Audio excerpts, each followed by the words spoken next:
Probably not a one-off then. I doubt it. Ah, would you look at that? Resin. And if there's resin around here, there should be a combine fabricator. Keep an eye out. We might be able to upgrade your firepower a bit.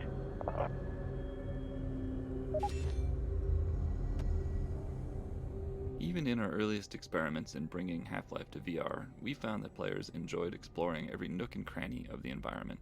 With the increased fidelity of VR, players not only expected to be able to interact with a vast array of objects, but they also had a strong desire to find something useful from time to time. This was so universal among testers that in addition to more searchable locations and interactive objects, we added a new resource, resin. Level designers could place this new resource in fun and interesting locations that weren't tied to game progression, rewarding players wider-ranging exploration. We also tied this new resource to a longer-term goal in the form of weapon upgrades, further motivating players to explore the environment. Deep scavenger hunts and keen observation would result in more resin to spend as a reward.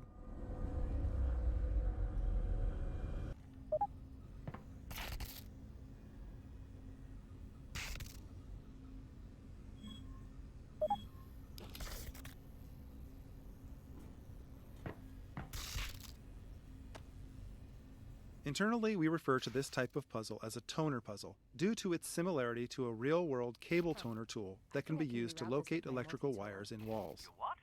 The toner mechanic was conceived as a tool for designers to craft player experiences around knowing that the player had to put their head and hands in specific locations.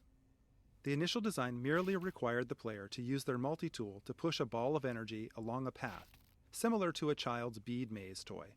While this simple design was successful at getting the player to put their head and hands in particular locations, the lack of branching meant that the player wasn't required to make any choices, nor was there any possibility of negative consequences. To address these issues, we added the rotating junction elements, which allowed for branching paths and became the player's primary means of interacting with toner puzzles. While the toner puzzles ramp up in complexity throughout the game, this first toner puzzle is designed to use a minimal number of elements to introduce players to the key ideas that power flows through wires, power can be rerouted by rotating junctions, and power has an effect on the physical world, such as turning on lights and opening gates. The sparking electrical outlet that branches down toward the floor is not strictly necessary for this simple puzzle, but it was added here to expose players to its behavior, since it was causing confusion in later puzzles when players were seeing it for the first time in more complex configurations.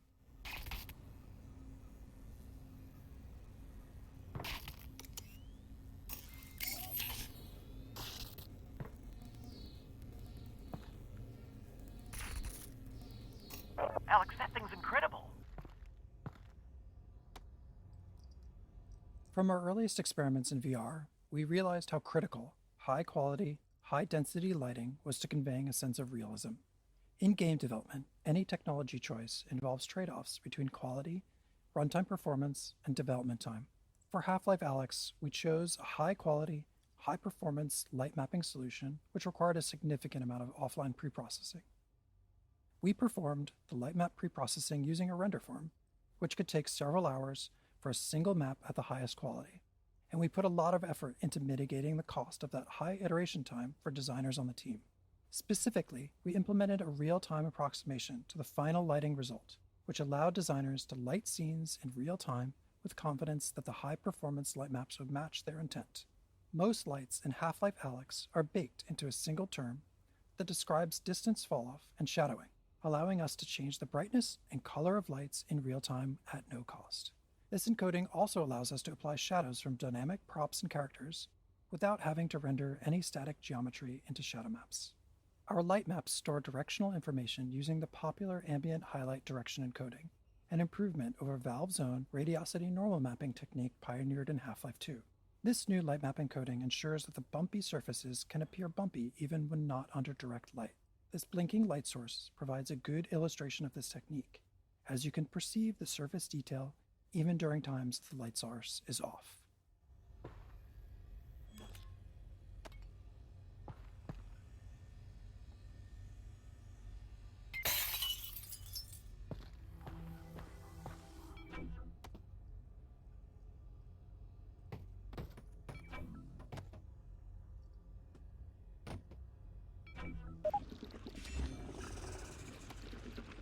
barnacles, while an iconic Half-Life creature, presented some interesting VR-specific challenges. While their tongue is intended to trap hasty or unobservant players, those caught by them often didn't realize what was happening. They would become disoriented or even motion sick as the barnacle lifted them up to be eaten. These unfortunate players almost universally died, and failed to learn what was happening even after multiple encounters. To address this issue, we created the tongue as a particle system. This allowed us to both physically simulate it as well as reliably position it for maximum visibility. If a player does get grabbed by a barnacle, the tongue always wraps right in front of their face, no matter which direction they try to look.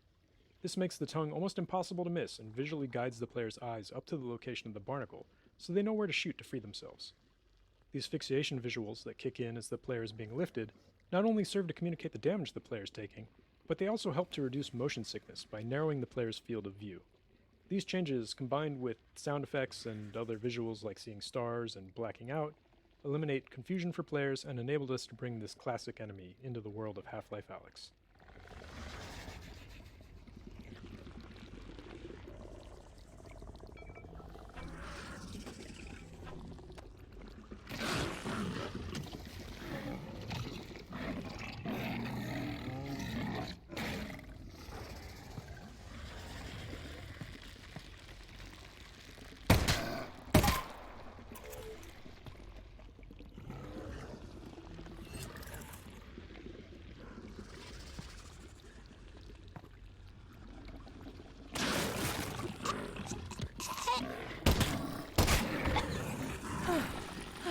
Oh, they're gross.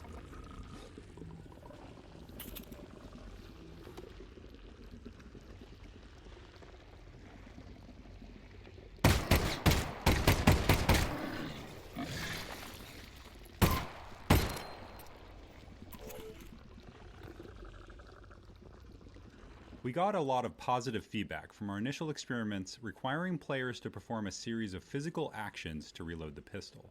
Specifically, ejecting the clip, retrieving a new clip from their backpack, inserting the clip into the gun, and chambering around. Players enjoyed learning and improving at this skill. We experimented with using a single button for both ejecting a clip and chambering around, but we found that assigning these operations to two different buttons was more interesting, even though it was more mentally taxing. In fact, it was more interesting precisely because it was more mentally taxing, as players would frequently mix up the buttons under pressure. In the early stages of the game, players would be fumbling for clips, ejecting the clips when they meant to be chambering around, and generally making a mess. To those of us observing the playtest, this looked like things had gone horribly wrong, but players themselves consistently cited this as a high point of their playthroughs. Because of the physical nature of the reload, and the skill required, players blamed themselves and not the game for the mistakes made as they were learning the reloading sequence. In this area, we provide a number of static targets in the form of barnacles for players to shoot at their own pace, increasing the likelihood that they have at least a few reloads under their belt before moving on.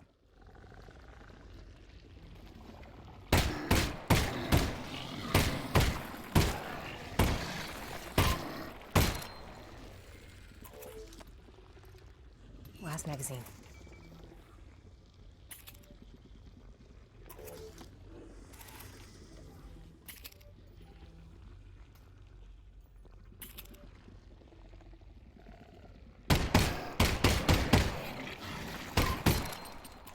I'm out.